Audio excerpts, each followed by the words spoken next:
సింహరాశి సింహరాశి వారికి యొక్క పరాభవన సంవత్సర రాశి ఫలితాలు మనం గమనించుకుంటే కనుక ఆదాయం 5, వ్యయం 5, రాజపూజ్యం 7, అవమానం 7.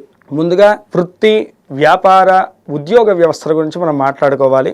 ప్రధానంగా మనం చూసుకుంటే కనుక ప్రస్తుతం ఏకాదశంలోనూ గురుగ్రహ సంచారం అనేటువంటిది వీళ్ళకి చాలా బాగా అనుకూలిస్తున్నది. అదేవిధంగాను ప్రస్తుతంలోనూ సప్తమ స్థానంలో జరుగుతున్నటువంటి రాహుగ్రహ సంచారము కొంతమేరకు ఇబ్బంది కలిగించినప్పటికి కూడాను ఈ యొక్క గురుగ్రహ సంచారం వల్ల వృత్తిపరమైనటువంటి అనుకూలత ఉంటుంది. ఏదైతే కనుక మీరు చిన్నపాటి ఫోకస్గా మీరు చేసేటువంటి ఎఫర్ట్ పెట్టి చిన్నపాటి పని ఏదైనా సరే మీకు ఎలా అయితే కనుక ఈ సమయంలో అనుకూలించి మంచి ప్రతిఫలాలను చూపిస్తుందో ఆఫ్టర్ జూన్ తర్వాత మీకు ఆ యొక్క లక్ ఫ్యాక్టరీ అనేటువంటిది కొంతమేరకు తగ్గబోతున్నదని చెప్పేసి చెప్పుకోవాలి. ఎందుకంటే 12వ స్థానంలోకి మారుతున్నటువంటి గురుగ్రహ సంచారం వల్లను జూన్ నుంచి డిసెంబర్ వరకు మధ్యకాలంలో మాత్రం ప్రధానంగా వ్యాపారస్తుల కన్నా ఉద్యోగస్తులు చాలా జాగ్రత్తగా ఉండాలి. ఎందుకంటే కనుక వ్యయ గురువు వల్ల ఏంటంటే కనుకను పని మొత్తం కూడా మీరు చేస్తారు, ప్రతిఫలం మాత్రం వేరే వాళ్ళ అకౌంట్లో పడిపోతాయి.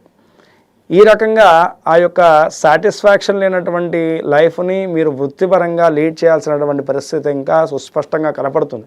ఎందుకంటే కనుక ఈ యొక్క సమయంలోనూ ఆ యొక్క వ్యయస్థాన గురుగ్రహ సంచారము, సప్తమ స్థానంలో ఉన్నటువంటి రాహుగ్రహ సంచారము, అదేవిధంగాను అష్టమ స్థానంలో ఉన్నటువంటి శనిగ్రహ సంచారం, ఈ యొక్క మూడిటి వల్లను ప్రధానంగా మీరు బాగా స్ట్రగుల్ అవుతారని చెప్పుకోవాలి. దానికి తోడు లగ్నస్థానంలో కేతుగ్రహ సంచారం జరుగుతూ ఉన్నది.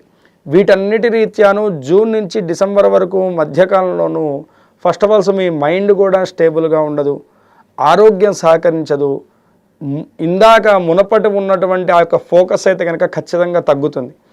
వీటన్నిటి కూడా ఎఫెక్ట్స్ అన్నీ కూడాను మీ యొక్క వృత్తి రీత్యా ప్రభావాన్ని అయితే కనుక ఖచ్చితంగా చూపెట్టబోతున్నాయని చెప్పేసి చెప్పుకోవాలి.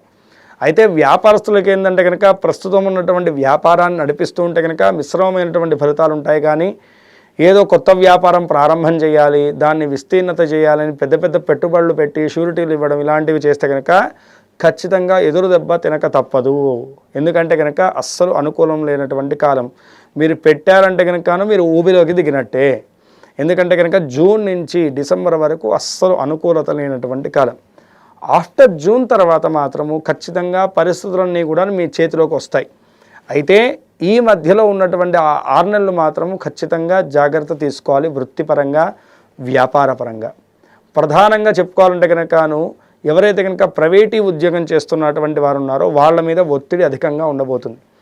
సప్తమ స్థాన రాహుగ్రహ సంచారము, లగ్న